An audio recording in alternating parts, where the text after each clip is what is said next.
Halo guys, kita jumpa lagi dengan kami, manusia-manusia yang berusaha untuk menjadi kreatif, yang sekuat tenaga, banting tulang, berjuang keringat, air mata, mengupas film dengan cara apa adanya. Dan inilah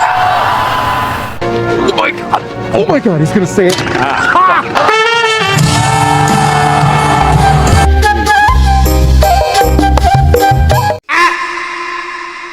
berlatar di negaranya Ipin Upin. Betul. Awal film memperlihatkan seorang hakim yang karena kurangnya bukti atau pertimbangan lain memutuskan bebas kepada seorang gembong narkoid bernama Tony Ifrit bin Jurig yang tampak bahagia saat disambut anak buahnya di luar gedung pengadilan. Kemudian pada malam harinya di sebuah perkebunan sawit, seorang bapak-bapak bernama Malik yang merupakan seorang aparat kepolisian secara diam-diam hendak menemui seorang informannya yang biasa dia temui. Tapi yang muncul bukan orang yang dimaksud, melainkan Nazri, seorang inspektur polisi muda yang kehadirannya membuat Pak Malik terkejut. Pak Malik yang kenal dengan Nazri menjelaskan maksud dan tujuannya berada di sana. Tapi Nazri tidak percaya dan menuduh Pak Malik telah menerima suap dan bersekongkol dengan gembong narkoid yang terkenal di kota itu, yaitu Tony Ifrit. Sedap kau makan rasuah selama ni. Di luar dugaan Pak Malik, Nazri langsung menyerangnya dan terjadilah pergerutan di antara mereka. Pak Malik terluka dan tanpa ampun Nazri menghabisinya hingga wafat.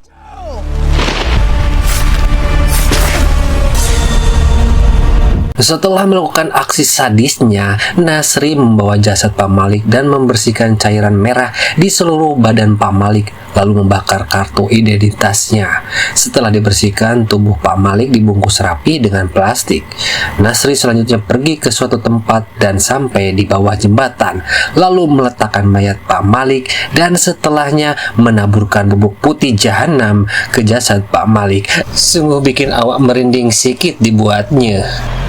Di tempat lain, 3 orang pria datang ke sebuah kantor aparat kepolisian. Inilah boga lakon film ini bernama Serif, seorang polisi integriti yang bersama 2 bawahannya hendak menemui seorang kepala polisi daerah bernama Samsul yang terindikasi menerima suap dari bandar Judai bernama Wukong untuk melegalkan usaha haramnya itu. Lama ni? Samsul hanya diam melongo saat Serif menginterogasinya dan menunjukkan semua barang bukti keterlibatan Samsul. Merasa tersudut dan panik, Samsul berusaha kabur walau akhirnya dia tertangkap juga. Letakkan senjata tinggi! Dengan muka memelas, Samsul pun memohon dengan untaian kata mutiara yang mungkin banyak dari kita ingin mengelus pipinya dengan amplas. Apa yang kau cakap? Tuan, ya, saya. Tolonglah Tuan. Saya dah bertaubat. Oh, Alhamdulillah. Bagus. Lagi bagus. Di tempat lain, beberapa anggota polisi sedang berada di tempat jasad Pak Malik ditemukan. Aparat bagian narkoid yang seorang wanita bernama Sajil dan rekannya Faruk tiba di lokasi. Sementara itu, Najri, sang pelaku sudah tiba duluan di lokasi dan berpura-pura memeriksa keadaan mayat Pak Malik. Nampak anggota lain bernama Nagarajan bersama Hong dan seorang aparat senior bernama Kamal terlihat kaget dan sedih mengetahui sang korban adalah Pak Malik, seorang polisi yang mereka kenal dan hormati. Tak ada rekaman CCTV, sidik jari, dan lain-lain dari pelaku membuat sulit dalam penyelidikan kasus pembunuhan tersebut. Di kantor Satgas Narkoid diadakan pertemuan mengenai sosok pelaku yang ternyata sudah melakukan aksi sadis tersebut berulang kali. Tak lama, Pak Kamal datang dengan seorang polisi wanita bernama Jennifer yang ditugaskan khusus untuk menangani kasus pembunuhan berantai ini. Jennifer menjelaskan bahwa sosok pembunuh yang dijuluki dengan nama Meat Killer ini selalu menargetkan orang yang dekat dengan gembong narkoid yang tak lain dan tak bukan adalah Tony Ifrit sebagai korbannya. Betapa berat tugas kepolisian yang dihadapkan dengan sosok Tony Ifrit yang sudah ditangkap ditambah dengan Matt Killer yang misterius. Berita kematian Malik diketahui Tony Iprit. Saat itu dia sedang menggantung anak buahnya yang ditugaskan menemui Pak Malik untuk menyampaikan pesannya, tapi membatalkannya karena dia berdalih ada telepon yang mengaku Tony Iprit untuk membatalkan pertemuan dengan Pak Malik. Cakap, jangan jumpa yang suruh. Tony menyadari Matt Killer pelaku semua ini. Dia pun mengutus kepercayaannya bernama Abah Kapak untuk mengawasi semua anggota polisi yang mungkin saja Matt Killer itu sendiri. Untuk melampiaskan kesalnya, Tony menghabisi anak buahnya dengan brutal.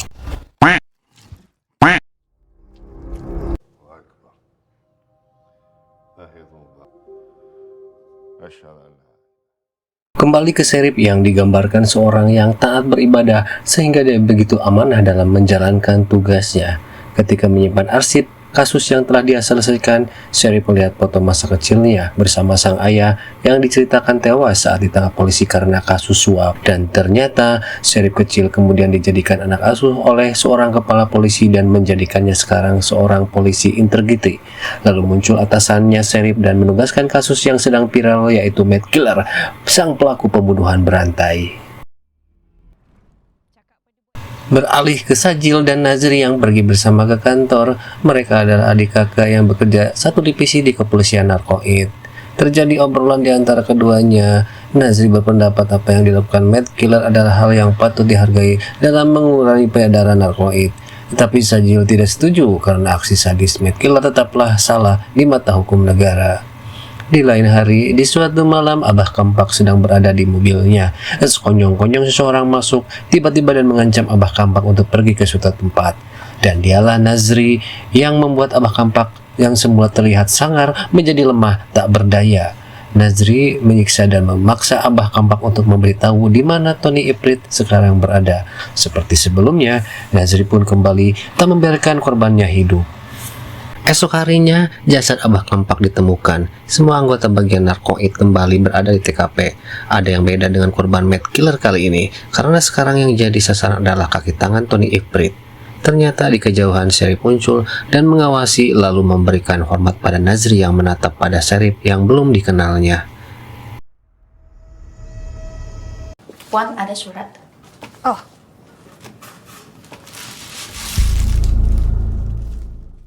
Lanjut ke markas kepolisian, Sajil menerima paket kiriman yang berisi petunjuk lokasi Tony Iprit. Lalu semua anggota berkumpul dan mendiskusikan cara yang tepat untuk menangkap Tony Iprit yang selama ini susah sekali ditangkap. Syah, Tuan, ni pintu depan, kita akan masuk ikut pintu belakang. Mereka pun segera bersiap, tapi tiba-tiba Sheriff muncul dan menahan kepergian mereka. Sheriff menunjukkan surat perintah dari Direktur Kepolisian untuk menangani kasus Matt Killer. Sheriff lanjut menjelaskan bahwa sosok Matt Killer dicurigai ada di antara anggota polisi. Dan aku nak jabatan narkotik ni, Sni. Jap. Orang luar mana boleh tahu hierarki organisasi ni? Tuan Malik. Sheriff memulai penyelidikannya dengan menanyai anggota satu persatu. Saya ada kat rumah. Apa? isteri saya. Ada?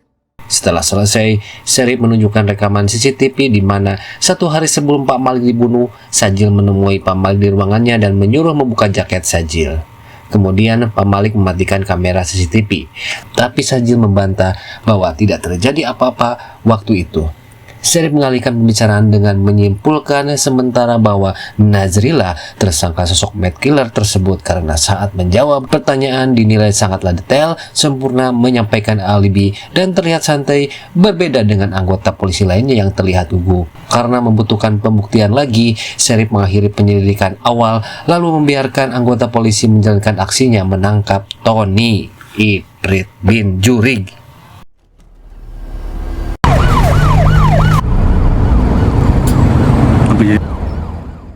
Saat tiba di lokasi yang diduga markas Tony Iprit, anggota Satgas secara diam-diam mulai memasuki gedung. Dengan dipimpin Nazri, mereka atur posisi penangkapan. Beberapa saat pemeriksaan, mereka tak menemukan siapapun di sana. Kosong. Lalu terdengar suara di sebuah ruangan. Saat masuk dan mengira itu Tony, ternyata mereka salah.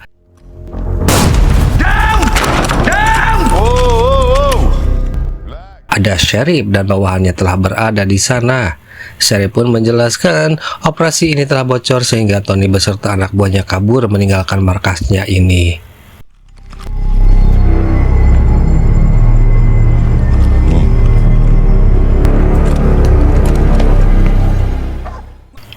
Sedangkan di tempat lain, Tony Iprit sedang kesal karena gara-gara operasi ini, dia tidak sempat membawa mesin peracik narkoid yang bernilai jutaan dolar. Karena itu, ia menyuruh salah satu anak buahnya untuk mengambil mesin tersebut di markas lamanya. Kembali ke kantor Satgas Narkoid, Sheriff memeriksa data-data untuk penyelidikan kasus Mad Killer. Sementara itu, Nagarajan merasa aneh dengan tingkah laku Sheriff yang bolak-balik ke WC saat itu. Dia pun merasa curiga dan bilang pada yang lain untuk memutih Sheriff saat ke WC dan apa yang dilakukannya di sana. Nazri yang penasaran mengintip di balik pintu dan benar saja Sheriff terlihat sedang menghisap sesuatu dan itu menimbulkan prasangka buruk. Tanpa menunggu lama, Nazri dan kawan-kawan meringkus Sheriff.